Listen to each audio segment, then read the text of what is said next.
wewe kama mwanamke unawezaje kujitegemea mwenyewe bila kumtegemea mwanaume? Ndio kama hivyo, kwa kuanzisha biashara, unaangalia kwa mfano watu mimi naoishi nao labda vitu gani wanaohitaji navyo. Labda dada vitu ambavyo wanapenda labda viatu nini. Tena unatafuta mtaji, unafanya biashara na maisha yako yanaenda bila kumtegemea mwanaume. Kwa hiyo wewe katika vitu vyako vingi ambavyo unavifanya hutegemei mwanaume? Ndio, ni kitu gani ambacho ikifika tu unasema hapa naweza nikamtegemea mwanaume? Ni kitu gani ambacho unaweza kumtegemea mwanaume yani kwenye maisha yako? Ndio kama hivyo, labda hela, niko na shida kubwa ambayo nimeona hapa nahitaji msaada. Hapa lazima nitegemee. Kwa nini moja kwa moja usiangalie wazazi kwanza? Wazazi wenyewe na msaada, yani kabla ya mwanaume kwanza ni mzazi.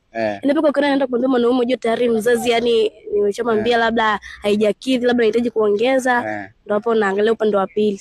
Ila first unaangalia kwanza? Naangalia kwanza mimi mwenyewe. Wewe mwenyewe kwanza.